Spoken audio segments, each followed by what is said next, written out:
5,600 miles. That was the range the United States Army demanded from a bomber that didn't exist yet. In a year when most fighters couldn't fly a quarter of that distance, 32,000 feet of altitude higher than any enemy fighter could climb, in air so thin that crews would suffocate without a sealed, pressurized cabin no one had ever successfully built into a combat aircraft. It would cost more than the atomic bomb. $3 billion against roughly $2 billion for the Manhattan Project, spent on a machine so far ahead of its own engineering that it nearly killed its own test pilots before it ever crossed the Pacific. How do you build something the laws of 1940s aviation say is impossible, on a deadline set by a war you're already losing? Boeing called it the B-29 Superfortress. This is not a dogfight story. This is the story of the most expensive weapons program in American history, and the men who bet everything on a machine that almost never got off the ground. Minzungode de Ben Kim Cha Hook, Wonder 92. New on Minvitip Chapter 2, Origin and Philosophy. Architected philosophical chapter with engaging prose and strategic pauses. Architected philosophical chapter with engaging prose and strategic pauses. By 1938, American war planners had a problem nobody wanted to say out loud. The B-17 Flying Fortress, the best heavy bomber the United States had, was a reliable workhorse over Europe. But the Pacific was not Europe.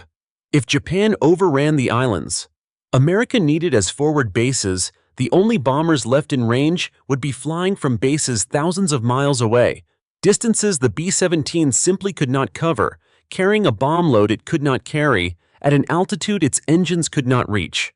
General Henry Hap Arnold, Chief of the Army Air Corps, didn't ask for an improvement. He asked for a leap. In late 1939 and into 1940, the specification he issued read like a wish list from a different decade. A bomber that could fly over 5,000 miles round trip, cruise above 30,000 feet, well above the reach of most fighters on Earth, carry a heavier bomb load than anything in American service, and keep its crew alive and functional at an altitude where the air itself couldn't sustain a human lung for more than a few minutes. That last requirement was the one that changed everything. To fly that high without killing the crew, the aircraft would need a pressurized cabin, sealed, artificially maintained air pressure inside a combat aircraft, defending against enemy fighters and thin air at the same time. No one had put this into mass production before. Boeing's engineers, led by Chief Engineer Edward Wells, were being asked to solve 4 unsolved problems simultaneously: range, altitude, payload, and survivability at an altitude that had never held a bomber crew alive for 8, 10, 12 hours at a stretch. There was no room to solve these one at a time. The war wouldn't wait. So Boeing's design philosophy became, in effect, a gamble stated as an engineering principle. Push every system, engines, pressurization, remote-controlled gun turrets, airframe, to its absolute limit at once, and accept that some of it would fail before it was ever fixed. 4 Wright R-3350 engines, each producing more horsepower than had ever been packed into a production aircraft engine before, would have to work now, not after a normal multi-year testing cycle. A fire control system that let 1 gunner and 1 officer aim 4 remote turrets by analog computer would have to work now. The pressurized fuselage would have to hold now. This was the one philosophy that would define the entire life of the aircraft. Build the machine at the edge of what was possible, and finish solving the problems while it was already flying combat missions. It was the only way to meet Arnold's specification on any deadline that mattered to the war. It was also, from the very first flight, going to cost lives before it saved any. By August 1940, the Army had 2 prototype contracts signed, one with Boeing, one with a rival team promising a similar but more conservative airplane. The unfinished superweapon had a design. It did not yet have proof that it would fly. Inferred user intent and pivoted to next section. Inferred user intent and pivoted to next section. That contract went to Consolidated Aircraft, and on the same day, Boeing signed for its XB-29, Consolidated signed for its own prototype, the XB-32, a design that would carry the name Dominator once it reached production. Both companies were chasing Arnold's same impossible specification, the same range, the same altitude, the same payload. On paper, for a while, they looked almost interchangeable, but Consolidated built a more conventional airplane. Where Boeing gambled on a fully pressurized cabin and remote-controlled turrets from the start, Consolidated hedged, a design that could, if it needed to, ship without the pressurization or the automated defenses. Boeing considered non-negotiable. It was the safer bet. It was also, structurally, the less ambitious one. The XB-32 paid for that conservatism in a different currency: time. Its twin-tail design proved unstable in early testing, so unstable that engineers had to bolt on a borrowed Boeing-style single-tail just to keep the prototype flying while a proper redesign caught up. An airplane that was supposed to be the safe, proven alternative to Boeing's radical gamble was, by 1943, still fighting its own tail section. The Army Air Forces made its intentions clear without ever canceling Consolidated's contract outright. The B-32 became insurance, a fallback to keep in reserve in case Boeing's more radical airplane collapsed under the weight of its own ambition. Over Quinn's 100 B-32s were ordered anyway, just in case. That "in case" mattered more than anyone at Wright Field wanted to admit out loud. Because in February 1943, before a single B-29 had flown a combat mission, before the Army had even finished deciding how many it wanted to build, Boeing's gamble was about to fail in the worst possible way. Reconsidered chapter structure and prepared expanded narrative. Reconsidered chapter structure and prepared expanded narrative. On paper, at least at first, the two prototypes looked almost interchangeable. Boeing's design called for a range approaching 6,000 miles and a service ceiling above 30,000 feet. Consolidated's XB-32 wasn't far behind on those same numbers. Respectable range, a service ceiling in the low 30,000s, similar bomb load, the same Wright R-3350 engines under both sets of wings. If you'd read the specification sheets side by side in 1940, you might have guessed either airplane could win. The difference was never really in the numbers. It was in what each company was willing to risk to hit them. Boeing built its airplane around three unproven technologies at once: full cabin pressurization for the entire crew compartment, not just isolated stations; remote-controlled gun turrets, aimed by an analog fire control computer instead of a gunner sitting behind his own weapon; and a fuselage design that had to hold pressure at altitude while still surviving combat damage. Every one of those systems had failure modes nobody had fully mapped yet. Every one of them was, in 1940, still theoretical. Consolidated hedged. The XB-32 was designed so it could ship without some of that complexity if it had to. A twin-tail airframe borrowing more from conventional bomber design, built to fall back on proven engineering if the more exotic systems didn't come together in time. It was, on paper, the safer bet for the Army to hold in reserve. That caution came at a cost that didn't show up on a spec sheet: time. The XB-32's twin-tail configuration turned out to be dangerously unstable in early flight testing. So unstable that engineers had to bolt a borrowed single-tail assembly, essentially a copy of Boeing's own tail design, onto the airframe just to keep the prototype flying while a proper fix was worked out. An airplane built to be the conservative, lower-risk alternative to Boeing's gamble was, deep into its own testing program, still fighting basic aerodynamic stability. The safe airplane wasn't safe, it was just slow. The Army Air Forces never officially killed the Consolidated program. They didn't need to. Instead, the B-32 was quietly repositioned as insurance, a fallback the military could scale up into full production only if Boeing's far more ambitious design collapsed under its own complexity before the war was won. Orders for over 1,500 B-32s stayed on the books anyway, just in case Hap Arnold's bigger bet went wrong. And for a while, it looked like it might. Because the same three unproven systems that made the B-29 the superior airplane on paper, the pressurization, the remote turrets, the raw horsepower squeezed out of engines pushed past anything previously built for mass production, were also the exact systems nobody had finished solving. Boeing had won the competition before a single B-29 had dropped a bomb in anger. What Boeing hadn't won yet was the right to call the airplane safe. That reckoning came fast.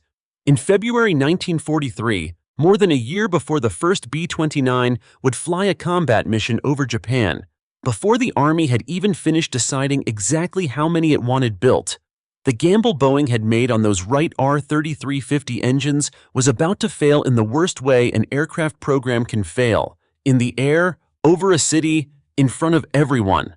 The airplane that finally reached the Pacific in the spring of 1944 was still, in almost every sense, unfinished. Engines were being modified in the field. Crews were flying combat missions in a bomber some of them had trained on for only a matter of weeks. But Hap Arnold had made a promise to the war, and to President Roosevelt personally, that the B-29 would be in action against Japan before the year was out. So it flew. First from bases in China, then from a chain of islands that didn't yet have proper runways when the plan was drawn up. The China basing, known as Operation Matterhorn, was itself a monument to the scale of ambition behind this airplane. There was no functioning supply line close enough to fly the B-29 from American soil, so every gallon of fuel, every bomb, every spare part had to be flown over the Himalayas from India, the hump, just to keep a handful of bombers flying occasional missions against targets in Japanese-held territory. It was staggeringly expensive, logistically brutal, and strategically limited. It proved the airplane could fly the mission profile it was built for. It did not yet prove the airplane could win a war. The real campaign began once the Marianas, Saipan, Tinian, Guam were secured in the second half of 1944.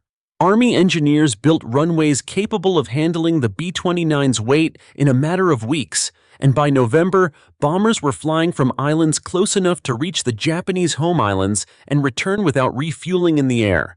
For the first time, the machine Boeing had built to Hap Arnold's impossible specification was flying exactly the mission it had been designed for. High above 30,000 feet in daylight, aiming for precision strikes on specific industrial targets. Aircraft factories, engine plants, the arteries of Japan's war production. And for a while, it looked like exactly the machine everyone had gambled on. No Japanese fighter in service could reliably climb to the B-29's operating altitude and fight there. The nearest thing Japan had was the Nakajima Ki-44 Shoki, a stubby, fast-climbing interceptor built specifically because Japan's more agile fighters, built for dogfighting at low and medium altitude, simply couldn't function in the thin air where the B-29 flew. Even the Ki-44 struggled up there. Most Japanese fighters relied on single-stage superchargers that lost power dramatically above 25,000 feet, while the B-29 cruised comfortably above 30,000.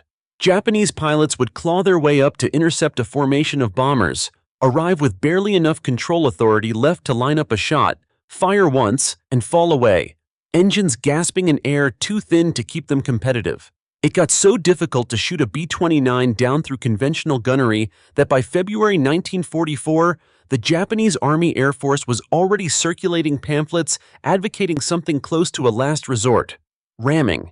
Fighter units were formed and trained specifically to close on a B-29, exhaust their ammunition, and then fly directly into the bomber's wing, a tactic that asked a pilot to trade his airplane, and often his life, for a chance at damaging a machine his own fighter couldn't otherwise touch. It was the extraordinary admission. Japan's air defense doctrine against this one airplane had run out of conventional answers. For the crews flying those early missions, the sense of dominance was real, even if it came with its own exhausting toll. Production was ramping in a way no aircraft program had ramped before. New B-29s rolling out of Boeing's Wichita plant, and now Renton, and now Bell's plant in Georgia, and Martin's in Omaha, faster than crews could sometimes be trained to fly them. The Superfortress was, by the numbers, everything the $3 billion gamble had promised. An airplane no enemy fighter could reliably reach, dropping bombs from an altitude that felt, to the men flying it, almost invulnerable. But numbers on a production line don't tell you what's happening to the bombs once they leave the bay.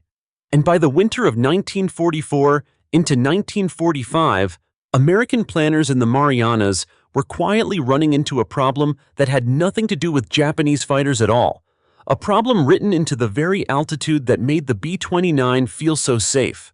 Photo reconnaissance kept coming back showing the same thing, mission after mission, bombs falling short, falling long, scattering across neighborhoods instead of striking the aircraft factories they'd been aimed at. Whatever was happening at 30,000 feet, it wasn't precision. The dominance was real. So was the crack running underneath it, one that had nothing to do with enemy resistance and everything to do with a decision. Boeing's engineers had made 5 years earlier, when a philosophy of pushing every system to its absolute limit became the only way to meet an impossible specification on an impossible deadline. That decision had already killed people once, in the skies over Seattle, before this airplane ever crossed the Pacific. It was about to cost something else now, the very doctrine the B-29 had been built to fly. The airplane that crews were flying over Japan in the winter of 1944 carried a wound that had opened more than a year and a half earlier, 6,000 miles away, in the skies over Seattle. On February 18, 1943, Boeing's chief test pilot, Eddie Allen, took the second XB-29 prototype up for its 9th test flight. Allen was not an ordinary company pilot. He was an engineer first, one of the most respected test pilots in American aviation. The kind of man whose skill alone had already saved the same prototype once before, in December, when its Wright R-3350 engines caught fire mid-flight and he nursed the airplane home. That earlier fire had earned him a personal commendation from President Roosevelt. It should have earned the airplane a grounding until the problem was solved. It didn't. The engines were repaired, not redesigned, and the test program went on. At 12:17 that afternoon, climbing through 5,000 feet to gather data on engine cooling at altitude, the number one engine caught fire again. Allen turned back toward Boeing Field. He nearly made it, clipping power lines over Seattle's Georgetown neighborhood, losing what little altitude he had left, and crashing directly into the Fry meatpacking plant just short of the runway. The impact and the fire that followed killed all 11 men aboard. It killed 20 more workers inside the plant and a Seattle firefighter who died fighting the blaze that followed. Wartime censorship kept the identity of the aircraft out of the newspapers. It could not keep the accident out of Washington. The cause traced directly back to the same engineering decision that had made the B-29 possible in the first place. The Wright R-3350 was, on paper, the most powerful production aircraft engine in the world. 18 cylinders arranged in two tight rows, squeezed into a housing built for far less horsepower than Boeing was demanding from it. That density was the entire point. It was also the entire problem. The cylinders ran hotter than the engine's cooling system could reliably manage. Oil lines sat too close to exhaust valves that could unseat and ignite them, and under-sustained high-power operation. Exactly the kind of operation a heavily loaded bomber climbing to 30,000 feet required. The engine had a well-earned reputation for catching fire before anyone in the cockpit could do anything about it. Boeing had built an airframe that solved almost every problem in Hap Arnold's impossible specification. The engine underneath it had not caught up. Congress noticed. A Senate committee investigating wartime military spending, chaired by a first-term senator from Missouri named Harry Truman, turned its attention to the B-29 program in the aftermath of the crash and did not like what it found. The committee's report was scathing. A multi-billion-dollar program, already the most expensive weapons project in American history, built around an engine still catching fire and testing, with production timelines that assumed problems would simply resolve themselves once enough airplanes were built. The political pressure that followed did something almost unheard of in a wartime aircraft program. It forced the Army Air Forces to strip authority away from the manufacturer and take direct control of the B-29 effort themselves, assigning senior officers to ride herd on a program that could no longer be trusted to police its own timeline. It didn't fix the engine. Fixes came slowly, piecemeal, mostly in the field. Cooling cuffs added to propeller blades to force more air across the cylinders. Oil flow increased. Cylinders and valves replaced on punishing maintenance schedules measured in dozens of flight hours rather than hundreds. Ground crews in the Marianas learned to treat every takeoff as the moment of greatest danger, watching a fully loaded B-29 claw for airspeed on overloaded engines that had never stopped being, at their core, the same engine that killed Eddie Allen. The fire that took down a prototype over Seattle in 1943 was, in a real sense, still smoldering under every B-29 wing that lifted off a Pacific runway in 1944 and 1945. And the engine wasn't the only place the same underlying gamble was catching up with the airplane. 30,000 feet, the altitude that was supposed to put the B-29 beyond the reach of Japanese fighters, turned out to hide a problem nobody had fully accounted for when Hap Arnold wrote his specification back in 1939, the jet stream. Over the Japanese home islands, a band of extraordinarily powerful high-altitude wind, sometimes exceeding 200 miles an hour, sat almost directly over the primary bombing routes. Bomber crews flying into it found their ground speed collapsing to a crawl or their bomb sights simply unable to compensate for crosswinds strong enough to fling a bomb miles off its intended target. Combined with near-constant cloud cover over Japan's industrial cities, the precision daylight bombing campaign the B-29 had been purpose-built to fly was, mission after mission, failing to hit what it aimed at. Between November 1944 and February 1945, more than 2,000 sorties targeting Japan's aircraft factories inflicted barely 4 to 6% damage on the plants they were sent to destroy. The single design philosophy that had made this airplane possible, altitude and range beyond anything the enemy could match, was the same philosophy now standing between American bombs and the targets they needed to hit. The man in command of that failing campaign, Major General Haywood Hansell, was relieved in January 1945. It wasn't incompetence. It was an airplane running into a limitation. Its own design philosophy had never accounted for, and a war that had no patience left for the AAF to work the problem out slowly. Japan, meanwhile, was adapting in the one place it still could.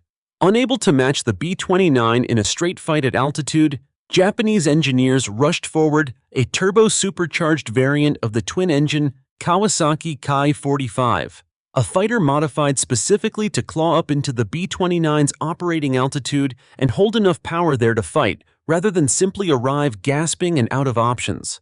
It came late and it came in small numbers, but it represented something the B-29 program couldn't yet claim for itself.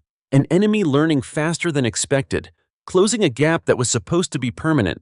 By the start of 1945, the machine that had been sold to Congress and to the American public as an unstoppable, invulnerable superweapon was, in the plainest possible terms, not doing the one job it had been built 5 years and $3 billion to do. The engine still caught fire, the bomb still missed, and somewhere in the Marianas, a new commander was about to look at all of it. The fires, the missed targets, the mounting Japanese defenses, and decide that the only way to save this airplane's war was to throw away the very doctrine it had been designed around. Curtis LeMay took command of the XC-1 Bomber Command in the Marianas in January 1945, inheriting an airplane that had cost more than the atomic bomb and so far had not delivered the war-ending campaign it was built for. He was 38 years old, an engineer by training before he was ever a pilot, and he had a reputation for making decisions coldly, without sentiment, and living with the consequences without complaint. He was going to need all three qualities in the next 8 weeks. The Precision Daylight campaign wasn't just underperforming. It was failing in a way that was becoming impossible to defend to Washington. The jet stream kept scattering bomb patterns miles wide of Japan's aircraft factories. Cloud cover over the target cities meant bombardiers frequently couldn't even see what they were aiming at. Engine failures from the still unresolved Wright R-3350 problems were grounding aircraft and killing crews on missions where the enemy never got close enough to fire a shot. Losses were mounting, morale among air crews was fraying, and the results on the ground in Japan's war industry were, by every honest measurement, minimal. LeMay's own predecessor had already been relieved for exactly this failure. LeMay understood, better than almost anyone in the theater, that he was standing in the same spot Hansell had stood in a month earlier, and that standing still would end the same way. So he looked at the problem from a different angle entirely, one that had been quietly argued by some of his own staff for months but never adopted. If precision bombing from 30,000 feet couldn't hit anything because of weather and wind, then altitude itself, the very feature Boeing had built this entire airplane around, was the problem, not the solution. Japan's home air defenses, LeMay's intelligence officers pointed out, were built almost entirely around the assumption that American bombers would keep coming in high, in daylight, the way they always had. Flak batteries were positioned and ranged for high-altitude engagement. Night fighters equipped for low-altitude interception were scarce. If the B-29s came in low instead, 5 to 9,000 feet, well under the jet stream, under the worst of the cloud cover, and under the ceiling where Japan had built its entire defensive doctrine, the airplane's own vulnerabilities might matter less, and its bomb loads might finally land where they were aimed. There was a second decision buried inside the first one, and it was the one that would define LeMay's name in the history books far more than any tactical altitude change. High-explosive bombs, the standard American ordnance, had performed well against the stone and concrete construction of European cities. Japan's cities were built overwhelmingly from wood and paper, dense, flammable, and packed with small workshops that fed parts into the country's dispersed war industry, precisely because that dispersal made precision bombing against factories so difficult in the first place. Incendiary bombs, LeMay's planners argued, wouldn't just damage those neighborhoods, they would ignite them, and the fire would do what precision bombing couldn't: destroy the small, scattered production that high-altitude raids had barely scratched. To fly low and heavy enough to carry the incendiary loads this plan demanded, LeMay made a third decision almost as radical as the first two: strip the B-29s of most of their defensive armament.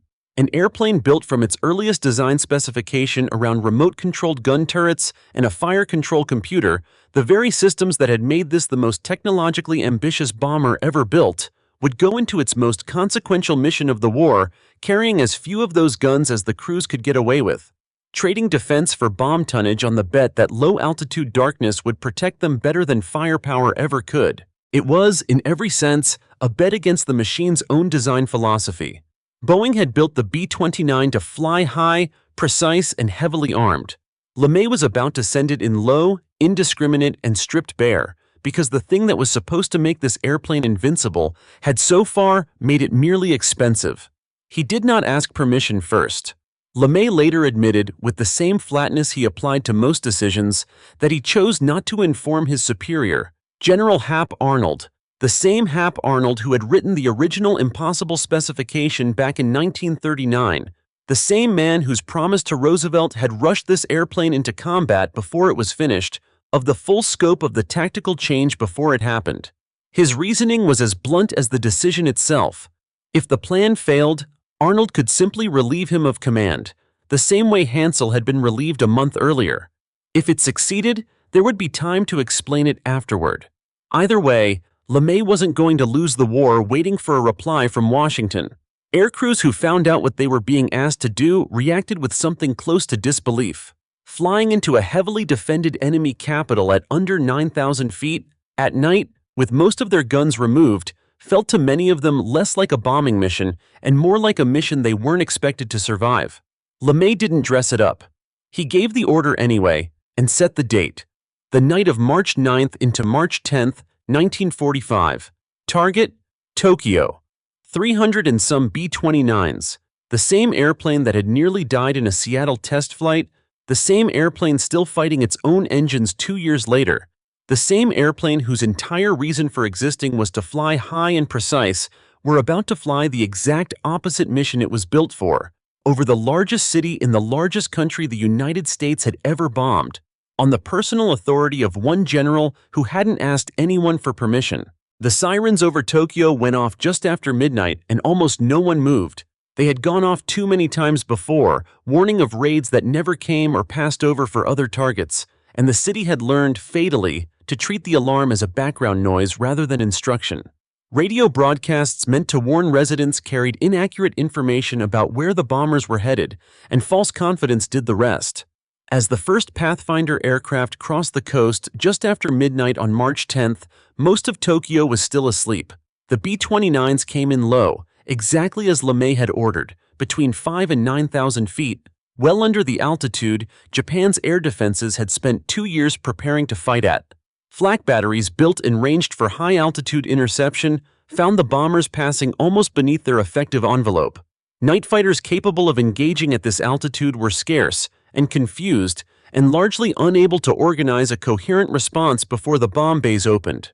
One navigator flying that night described the flak as intense but wildly inaccurate, the searchlights catching aircraft only briefly before losing them again in the dark. For an airplane that had spent 2 years failing to reach its own designed altitude and precision, and losing crews to fires it never fully fixed, this was, in the strangest possible way, the safest mission the B-29 had flown over Japan. It was not safe for the city underneath it. Following a marking technique borrowed from British bombing practice, the first wave of aircraft laid out a flaming X across the target area, and the main force that followed dropped straight into it. In roughly 3 hours, close to 300 bombers released over 1,600 tons of incendiary bombs onto neighborhoods built almost entirely from wood and paper. The same small workshops and cottage industries that had made Japan's war production so resistant to precision strikes against individual factories were now the fuel for something precision bombing had never been designed to create. The fires didn't stay separate. Fed by wind and by the sheer density of flammable material packed into narrow residential streets, individual fires merged into a single firestorm that generated its own weather. Winds strong enough to fling burning debris across fire breaks, heat intense enough to boil the water in canals people had jumped into for safety. Crews flying at the tail end of the bomber stream, still thousands of feet above the city, reported the smell of burned flesh reaching them inside their own aircraft. By morning, close to 16 square miles of the city had burned. More than 250,000 buildings were destroyed. Estimates of the dead ran past 100,000 people in a single night, a death toll higher than either atomic bomb would produce 5 months later. Delivered not by a new weapon, but by an old one, flown a new way, by a general who had rewritten his own airplane's mission the moment its original doctrine ran out of road. For Curtis LeMay, the raid was the decision he'd made peace with before it ever happened. He would say, later and without flinching, that if the United States had lost the war, men like him would have been tried as war criminals for what happened over Tokyo that night. He said it flatly, the same way he'd explained his choice not to warn Hap Arnold beforehand. Not as regret, but as an accounting of the risk he'd knowingly taken with other people's cities and his own career in the same breath. He did not apologize for the decision. He also never pretended it had been a clean one. For the air crews who flew it, survival came with its own weight.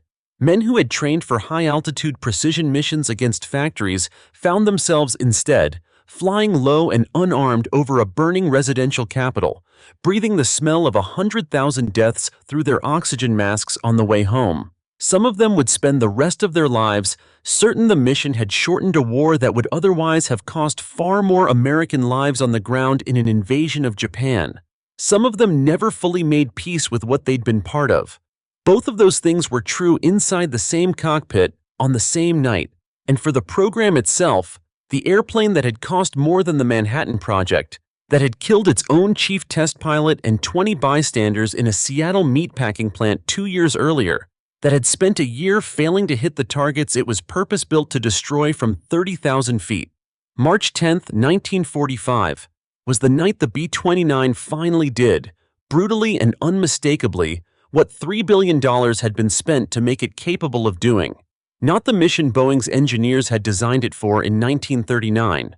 Not the mission Hap Arnold had specified when he wrote the impossible numbers that started this whole program. A different mission entirely, built out of the failure of the first one, flown by a commander who'd been willing to gamble his career on the bet that the machine could still win the war if he stopped trying to make it fly the way it was supposed to. The unfinished superweapon had found, finally, the war it could actually fight. What was left now was to see what became of the men, the machine, and the country that built it, once the fires over Japan finally went out. The end of the war came, in the most literal sense, from the same airplane.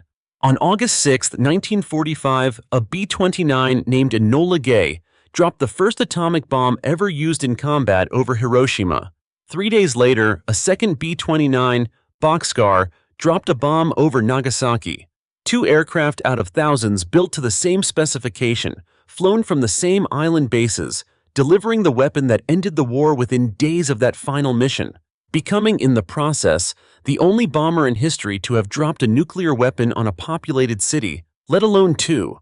Whatever debate historians still carry about the necessity of those 2 missions, the airplane that carried them out was, by that point, no longer an experiment. It was proven, however brutally, beyond argument. The most unexpected chapter of the B-29's legacy, though, didn't happen in the Pacific at all. It happened in Soviet Russia, and it began almost by accident. In 1944, 3 American B-29s, flying missions against Japan, were forced to make emergency landings on Soviet territory after running low on fuel or suffering battle damage. The Soviet Union was not yet at war with Japan and had no obligation to return American military property to an ally it hadn't yet joined against that enemy. Stalin saw an opportunity that had nothing to do with diplomacy. The Soviet Union had no strategic bomber remotely capable of matching what the United States had just accidentally handed it, and Stalin ordered the country's most respected aircraft designer, Andrei Tupolev, to reverse engineer the captured B-29s into a Soviet bomber down to the smallest rivet. Tupolev's team took the order with a literalness that bordered on paranoia. Terrified of being accused of deviating from Stalin's exact instructions, engineers copied not just the airframe and the systems, but details that served no functional purpose at all: the specific paint scheme, patched sections of fuselage. Even, according to persistent accounts from engineers who worked on the project, a typewriter left behind by an American crew, faithfully reproduced and installed in every Soviet copy that followed.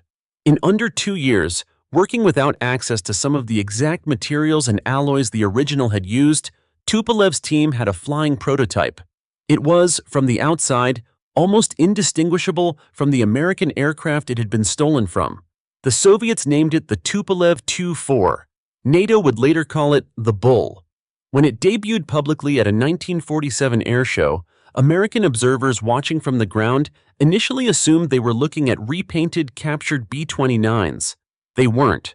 They were looking at an entire strategic bomber fleet that Stalin had built by copying, rivet for rivet, an airplane the United States had spent $3 billion and dozens of lives designing from scratch. Nearly 850 Tu-4s eventually rolled off Soviet production lines, and in 1949, one of them carried the Soviet Union's first atomic bomb test. The same aircraft type that had helped end one nuclear age, now delivering the weapon that opened the next one. Boeing itself endured in a way most of the companies that built America's World War II arsenal did not. Where rivals like Consolidated eventually folded into other firms and faded from public memory, Boeing carried the B-29 program's engineering lessons directly into the post-war jet age, and the company remains, to this day, one of the two dominant builders of large commercial and military aircraft on Earth. Its defense division still building for the same military that once staked $3 billion wartime dollars on an unproven bomber built to an impossible specification. The B-29 itself didn't simply retire quietly.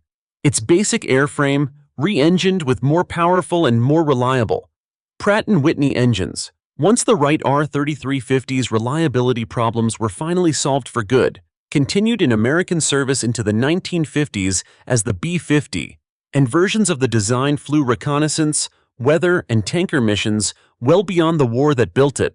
Of the thousands of B-29s built during the war, only a small number survive today, scattered through museums across the United States and beyond. Static reminders of an airplane that once represented the single largest financial gamble the American military had ever placed on a single weapons program. Only two remain capable of flight.